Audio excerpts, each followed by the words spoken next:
Uncover the thrilling story of the Songhai Empire, the mighty West African kingdom that ruled the Sahel with unmatched power. From its glorious rise under Sunni Ali to its tragic collapse after the Moroccan invasion, this is a saga of ambition, betrayal, conquest, and legacy. Discover the secrets of Africa's forgotten giants. What if I told you that one of the most powerful empires in world history, richer than many European kingdoms, larger than most of them, and more advanced than you'd expect, existed not in Europe, Asia, or the Americas, but in the heart of West Africa? An empire where gold flowed like water, where scholars studied ancient manuscripts in grand libraries, and where cities shone like stars in the Sahelian desert. And yet, despite all this glory, this empire fell almost overnight, crushed by foreign forces and buried under the sands of history. This is the story of Songhai, the last great empire of the Sahel. But how did it all begin? How did a small river town named Gao rise to challenge and eclipse even the mighty Mali Empire? Who was Sunni Ali, and why was he feared and admired in equal measure? How did Askia Muhammad build an empire of scholars and merchants that dazzled the world? And finally, why did it all collapse in a single generation? In this video, we'll journey deep into the dramatic rise and tragic fall of the Songhai Empire, a tale of ambition, war, betrayal, and forgotten greatness. The Songhai Empire isn't just a chapter of African history. It's a window into a world that defies stereotypes and reshapes how we understand civilization. It challenges the myth that Africa had no great empires and forces us to confront why this empire, once mighty and unmatched, has been left out of the global story. So, buckle up. We're going back to the 15th century, to a time when West Africa was the stage for one of history's greatest dramas. This is not just history, it's a legend rediscovered. Long before it became an empire, Songhai was just a name whispered along the banks of the Niger River. Its heart was Gao, a small but strategic city nestled along vital trade routes that connected the gold fields of West Africa to the markets of North Africa and beyond. The people of Songhai were no strangers to ambition. As early as the 9th century, Gao had begun to grow into a regional trading hub. Salt, gold, ivory, slaves. These weren't just commodities, they were the lifeblood of a civilization forming in the shadows of giants. For centuries, Songhai remained under the influence of larger powers, especially the Mali Empire, which dominated West Africa in the 13th and 14th centuries. Under Mali, trade flourished and cities like Timbuktu became legends. But the Songhai people were watching, learning, and waiting. And then the opportunity came. As the Mali Empire began to weaken from within, torn by succession crises, regional rebellions, and diminishing control over its vast territories, Songhai made its move. Gao declared independence and began asserting its strength across the surrounding lands. Yet it wasn't just about military might. The Songhai rulers, particularly those of the Sunni dynasty, began to understand something deeper, that power lay not just in conquering land, but in controlling trade. By seizing river routes and caravan pathways, Songhai positioned itself as the gatekeeper of wealth in the region. It was during this period that the foundation was laid, not just for territorial control, but for empire building. The people of Songhai weren't just warriors, they were traders, diplomats, and builders. They created a political structure that fused local governance with centralized oversight, allowing Gao to influence territories far beyond its immediate reach. Religion, too, began to shape the political landscape. Islam had long been present in the region, spread by traders and scholars from the north.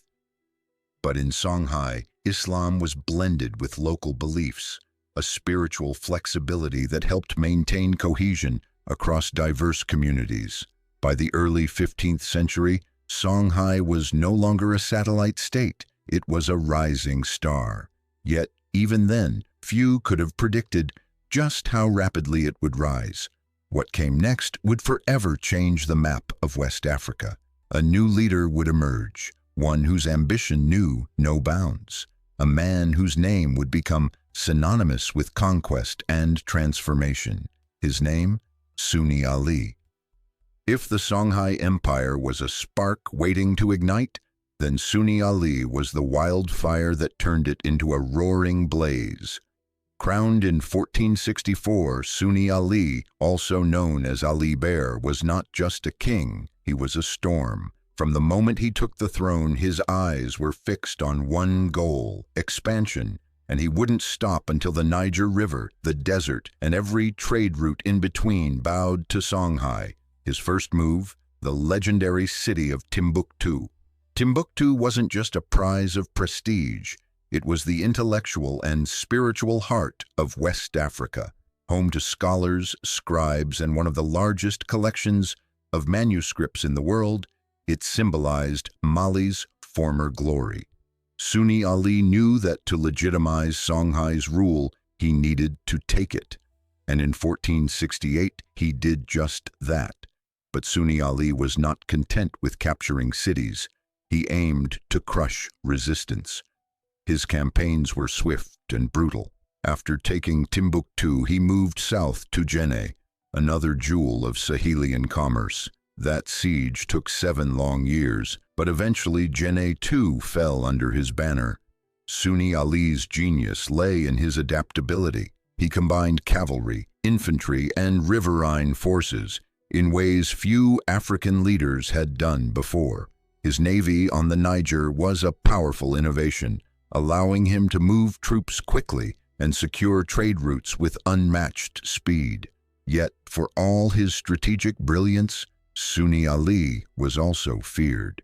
His reign was marked by suspicion and suppression, especially toward Islamic scholars who resisted his authority. Many accused him of favoring traditional African religions, and some even labeled him a tyrant.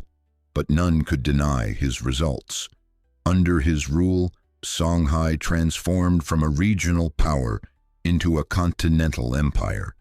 He did not just expand territory, he restructured power.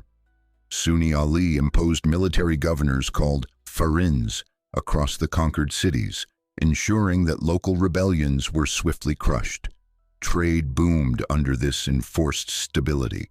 The trans-Saharan routes were secured, and the empire became a magnet for gold, salt, cola nuts, and enslaved people. But even as Songhai reached its territorial peak under Sunni Ali, tensions brewed beneath the surface. The Muslim elite of Timbuktu despised his heavy-handed rule. They yearned for a ruler who would embrace Islam, not suppress it. And when Sunni Ali died in 1492 under mysterious circumstances, those tensions erupted.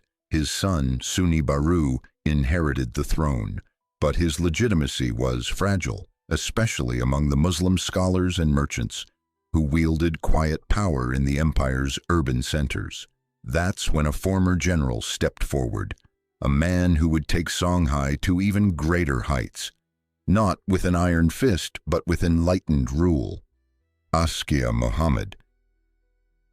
If Sunni Ali built the empire with fire and force, Askia Muhammad elevated it with wisdom and vision. In 1493, just a year after Sunni Ali's death, a former general named Muhammad Touré staged a coup. Backed by the Muslim elite and promising reform, he overthrew Sunni Baru and crowned himself emperor. He would become known as Askia Muhammad, and his reign would define the Songhai Empire's golden age. Askia Muhammad understood that for Songhai to endure, it needed more than conquests. It needed unity, law, administration, and legitimacy. So he began a sweeping campaign of reform. First came the bureaucracy. He reorganized the empire into provinces, each with a governor, tax collector, and military commander. This structure allowed the empire to function more efficiently than ever before. Governors were held accountable, and reports flowed back to the capital in Gao, giving Askia unprecedented control over his vast realm. He also implemented Islamic law, or Sharia, across the empire, particularly in the cities. This was more than a religious gesture. It was a diplomatic strategy. By aligning the empire with Islam, Askia secured alliances with North African states and the broader Muslim world. But his most symbolic act came in 1497, when he embarked on a grand pilgrimage to Mecca. This was no ordinary journey. Askia traveled with thousands of followers, camels loaded with gold, and a display of wealth that echoed Mansa Musa's legendary Hajj a century earlier. Along the way, he met with scholars, jurists, and rulers. In Mecca, he was recognized as the Caliph of the Sudan, a spiritual leader with political clout. Upon his return, Askia poured his energy into making Songhai not just a military power, but a center of knowledge and culture. Timbuktu flourished under his reign. Its great universities and madrasas attracted scholars from as far as Cairo and Baghdad. The city's libraries, filled with works on astronomy, medicine, law, and theology, became the heartbeat of Islamic scholarship in Africa. Trade also boomed. The empire became the commercial bridge between North Africa and sub-Saharan Africa. Gold from the south, salt from the Sahara, textiles, horses, and books flowed through Songhai's markets, enriching both state and citizen. What set Askia apart was his ability to blend pragmatism with idealism. While he promoted Islam and centralized power, he respected local traditions and tribal leaderships, allowing rural areas to retain autonomy in matters that didn't threaten imperial unity. He created a standing army, introduced standardized weights and measures, and even fostered public health initiatives. For the first time, Songhai felt like a modern empire, systematized, spiritual, and strategically brilliant. But no reign lasts forever. In his later years, Askia was deposed by his own son in a palace coup. Blinded and exiled, he spent his final days in obscurity, yet his legacy was untouchable. Under his rule, Songhai had reached its intellectual, economic, and territorial peak. What followed, however, was a slow unraveling. The brilliance of Askia Muhammad had cast a long shadow, and without his unifying presence, cracks began to form in the foundation he had so carefully built. The death of a visionary often marks the beginning of decline, and in Songhai's case, the pattern held true.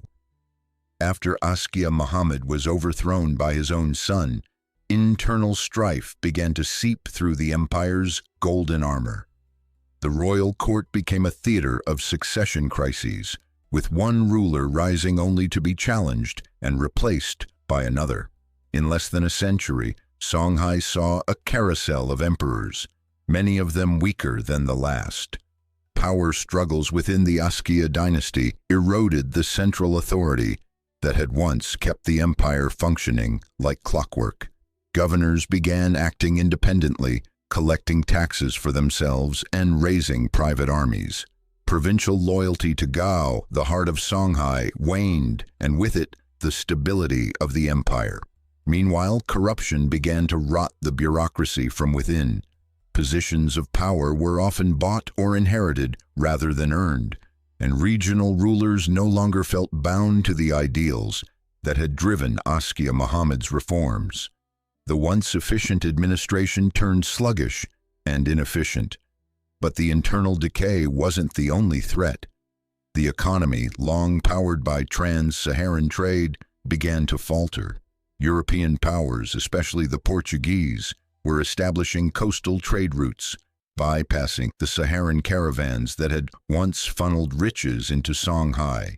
This shift didn't just reduce revenue, it fundamentally undermined Songhai's role as West Africa's trade nucleus. Religious tensions also simmered. While Askia had fostered Islamic unity, not all regions embraced the faith with equal zeal. Urban centers leaned toward orthodoxy, while rural areas clung to indigenous beliefs. The empire's cultural cohesion began to fracture. By the mid-16th century, Songhai was still vast, still wealthy, but hollowed out. It was an empire stretched thin, its edges fraying, its heart divided. The signs were there for anyone who cared to look. And someone was watching, someone far to the north. A ruler who saw not just an empire in decline, but an opportunity. In Morocco, Sultan Ahmad al-Mansur was planning something unprecedented, the invasion of Songhai. What followed would be the death blow, delivered with gunpowder and greed. In 1591, the unthinkable happened. The mighty Songhai Empire, ruler of 1,000 miles of Sahel and master of West African trade, was brought to its knees, not by a local uprising, but by a foreign invasion unlike anything the region had ever seen. The architect of Songhai's destruction was Sultan Ahmad al-Mansur of Morocco, flush with wealth from sugar plantations and silver mines, and driven by a dream of controlling the gold trade of the Niger Valley. Ahmad al-Mansur launched a bold and dangerous military campaign. His goal? To seize the riches of Songhai and secure a monopoly over trans-Saharan commerce. It was a gamble, but one backed by the latest in warfare, gunpowder. The Moroccan army, though vastly smaller in number, was armed with arquebuses, early firearms capable of piercing armor and instilling terror. The Songhai army, proud and battle-hardened, was still largely traditional, relying on spears, bows, and cavalry. What they had in manpower, they lacked in modern weaponry. In April 1591, the two forces met at the Battle of Tondabi. The Songhai army, tens of thousands strong, tried to intimidate the Moroccans by driving a herd of cattle at them during the attack, a common West African battle tactic. But the Moroccans simply fired their guns. The cattle turned and stampeded back into the Songhai lines, sowing chaos. It was a massacre. The Moroccans, though only about 4,000 strong, routed the Songhai army using their superior firepower and tactical discipline. Songhai's forces were stunned. This was warfare unlike anything they had faced before. Gao fell, then Timbuktu, then Djenné. With its cities captured and its army scattered, the empire began to disintegrate. But conquest did not bring peace. The Moroccan army, cut off from supplies and facing local resistance, struggled to maintain control. Though they installed puppet rulers, true authority fragmented quickly. The Songhai elite fled south and east, attempting to regroup and hold on to shards of their former power. But the empire as it had existed, unified, wealthy, proud, was gone. The Moroccan victory was both absolute and hollow. They gained some spoils but couldn't hold the territory. The dream of controlling West African gold faded as local rebellions and logistical nightmares made Moroccan rule untenable. Over the next few decades, the Sahel splintered into a mosaic of smaller kingdoms and warlord states. The collapse of Songhai sent shockwaves across the continent. It marked the end of the great Sahelian empires that had dominated West Africa for centuries. Ghana, Mali, and now Songhai. Each had risen, ruled, and fallen. But Songhai's end was particularly symbolic. It wasn't just a fall from within. It was an erasure inflicted by a foreign power using a new kind of war. Gunpowder had entered African geopolitics, and nothing would be the same again. Though the empire crumbled, the legacy of Songhai did not vanish with the wind. It lives on, in the languages spoken, the architecture still standing, and the stories whispered across generations in Mali, Niger, and Nigeria. The ruins of Gao, the manuscripts of Timbuktu, the oral epics of Songhai warriors, they all bear witness to an era when West Africa was a beacon of power, intellect, and culture. The fall of Songhai was not just the end of an empire, it marked the end of an African age.